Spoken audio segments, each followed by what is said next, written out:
You know what you need to do to reach your health goals, so why aren't you doing it? I'm about to call out 7 things that are holding you back, and I've fallen into a few of these myself. Stick around because number 4 is the one nobody wants to admit. Now, I could have sat down in my kitchen to film this, but that didn't feel right. I wanted to walk. So I put my hat on because here's the thing.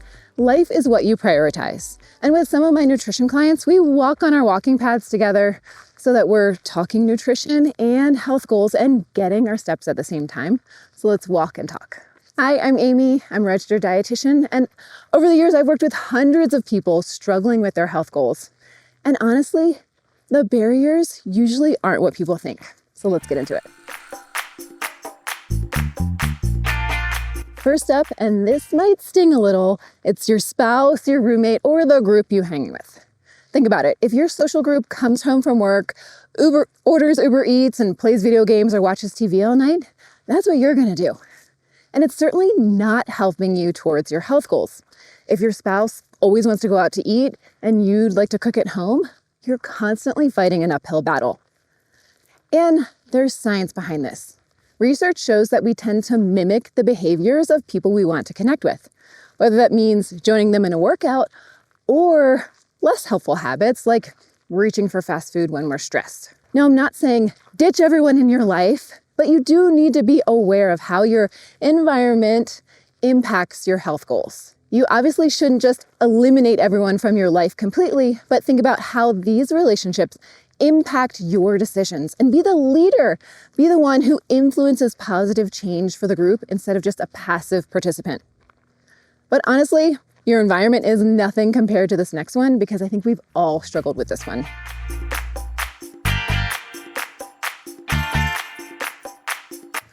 Oh man, I have fallen into the inconsistency trap. And frankly, I've been inconsistent with writing scripts and filming videos for months, which is something I'm majorly working on right now because here's the thing, consistency is everything. Picture this, how hard is it to push a giant boulder to get it moving? A lot of effort, right? But once it's moving, it is way easier to keep it going. That's consistency. For me, every week, I literally open my Google Calendar and look at it and figure out when I am going to work out. Do I have time in the morning, which is my favorite, before I see clients, or is it going to be a quick workout at home before I cook dinner? Being consistent in my fitness helps me feel my best, both physically and mentally, and I work it into my day most days, like 5 to 6 days a week. It is just part of my routine now. I'm consistent. Research shows that the average person needs 2 to 5 months of regular healthful behaviors for them to truly become automatic behaviors instead of just wishful thinking. 2 to 5 months, not weeks, but months. But if you go to the gym once and then the next week decide to work out at home, take a few days off, decide you want to try to run, it's just not going to cut it. Same with nutrition. You can't have 2 days of healthful eating followed by trash panda habits and expect results. You can't meal prep one week and then order takeout all the next. You can't hit your protein goals on Monday and then forget about it the rest of the week. The results come from showing up consistently, even when it's not perfect, even when life throws you those curveballs. Get consistent. Find your groove. Give yourself those 2 to 5 months of honest effort to get it to stick. Now, this next one is where I see most people lying to themselves, even when they don't realize it. Number 3, your priorities don't align with your goals. You say you want to lose weight or run a marathon or gain muscles, but your actions show sitting on the couch, watching every episode of some crappy reality TV show. Look, I'm not saying you shouldn't watch TV and relax, but if you're saying you don't have time to meal prep, yet you're binging 3 hours of Netflix every night, you're just being dishonest with yourself. Your priorities aren't lining up. You say you want to eat healthier, but you're not making time to grocery shop or meal prep or cook at home. So you end up eating out 5 nights a week, consuming way more fat, sugar, and salt than you would if you cooked at home. Or you say you want to hit your protein goals, but you haven't actually planned even what you're going to eat tomorrow. That's all fine, but just own it and don't be confused about why you're not seeing results. Life is what you prioritize. Until you actually live out your priorities as you want them, you're never going to reach your goals. Now, if you thought this barrier was a rude wake-up call, this next one can actually stop your progress completely. And real quick, hit that subscribe button and turn on notifications so you are notified when I release new videos with health tips, recipes, and busting nutrition myths. And please do me a favor and hit that thumbs up and leave a comment. YouTube seems to be pushing a lot of AI crap lately, so a small and very helpful thing you can do to support your small human creators is to like and comment, and I absolutely appreciate all of you. So thanks. Extreme diets. Extreme diets are the opposite of progress towards health goals. Let me tell you why. You might think that going keto for a few months is going to give you the jump start towards your health goals that you need, but it won't. Hear me out. Carbs are stored with water in our bodies. When we cut them out, our body uses our stored carbs and then releases that water, so we lose water weight pretty quickly. But that's not fat loss, that's water. And the second you go back to eating carbs, that weight is going to come back. And here's what's worse. Extremes lead to restriction, which leads you into going into the complete opposite direction of you want. Maybe binging, overeating, the pendulum swings. Plus, extreme restriction can lead to muscle loss and even bone density loss, not the fat loss that you're really looking for, which sets you back, can lower your BMR, and can literally make it harder for your body to function. And most people can't handle these restrictive diets long term, so they end up going back and forth, and it messes with your body, your mind, and your mindset. And is the opposite of consistency. And also, maybe this is because I'm 40, but time is precious. Don't waste it going down a road that's not going to lead you to where you want to be and making you miserable. Don't go on a fad diet. Use those 2 months to eat the right way, develop confidence in the kitchen, habits that last. The slower start on the right path will get you so much farther in the long run than something that's a quick fix but is going to fall apart later. Want to know what does work? The boring stuff. Eating enough protein in every meal, getting enough fiber from fruits and veggies and whole grains, drinking enough water throughout the day, cooking at home. Not sexy, but it works. Actually, no, it is sexy. Be a rebel. Cook at home, do some push-ups, get some consistency in your life because success is sexy. Now this next one, I just realized I was doing this at the gym, and when I fixed it, it totally changed my workouts. Being afraid of being uncomfortable. Trying something new is uncomfortable. We have to settle into the discomfort, for real. This is something I just learned about myself. When I was working out at the gym, there were a few moves that I just dreaded because I wasn't good at them. Deadlifts, I dreaded. Barbell lunges, no. So I would do light weights to just try to get through them. And then I realized I was selling myself short. So I tried and continue to try to get excited about these moves and get excited about getting better at them.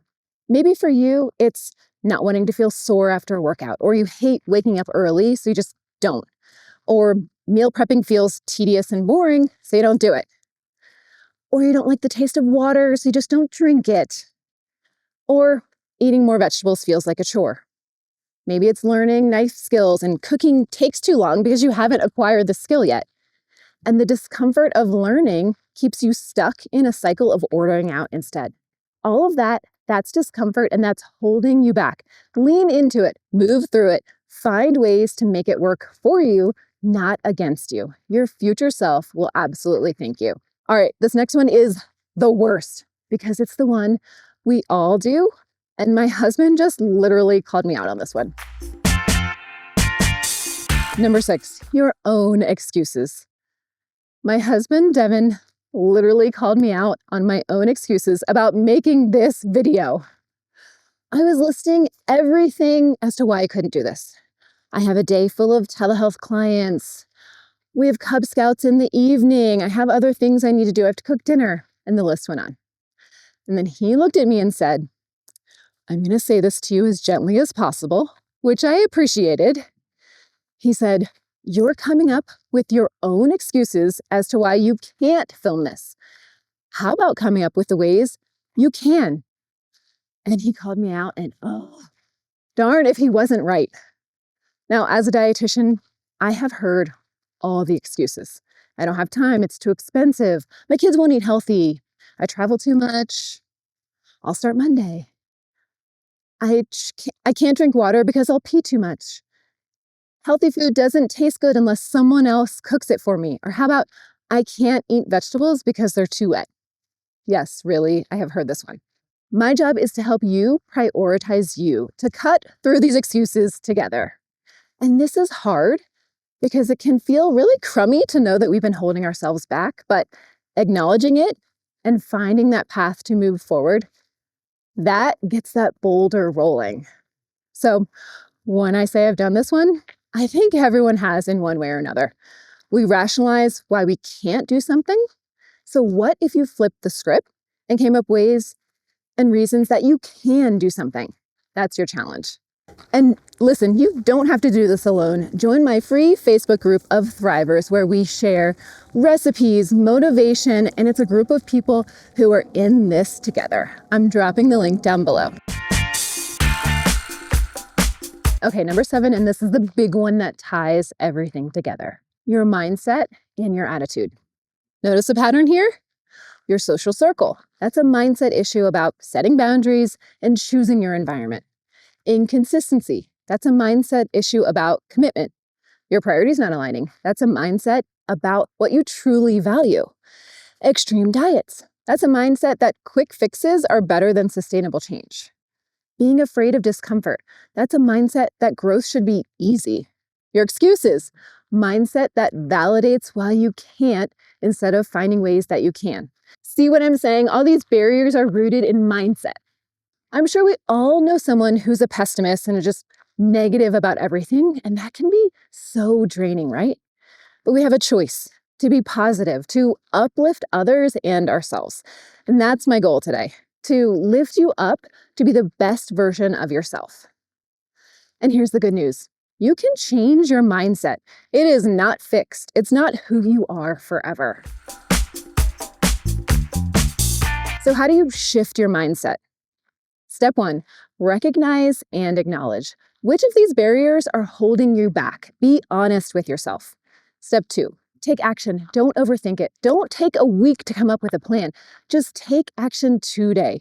Write your goals down on a piece of paper and stick it on your fridge or put them on your phone so you can see it every day and everyone in your house can see it too. This is how we get accountability. And get out of your own way. Picture this. A year from now, where do you want to be? If you keep letting these barriers and these mindset blocks run your life, you will continue to be stuck. And this time next year, your weight might have gone up and nothing has changed. Or you recognize what's holding you back, you shift your mindset and you take action today so that a year from now, you're in a completely different place. The choice is yours. As my husband, who's a woodworker, always reminds me, when is the best time to plant a tree? 20 years ago. When is the second best time to plant one? Today. You can't go back and start in the past, but you can definitely start your goals today. And one more thing, don't forget to subscribe to my email newsletter where I share lots of yummy recipes, health tips, and so much more. The link's in the description. All right, I want to know which of these hit home for you. Drop a comment and let me know. I read every single one and I respond directly to you. And if you want practical help with one of the biggest consistency challenges, meal prep, I've got a video for you right here that breaks down my simple meal prep routine that actually works. Click on that and I will see you over there. Until then, eat well, be well, thrive.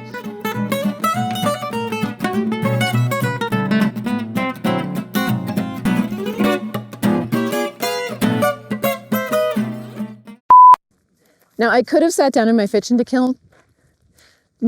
Our body uses our starch core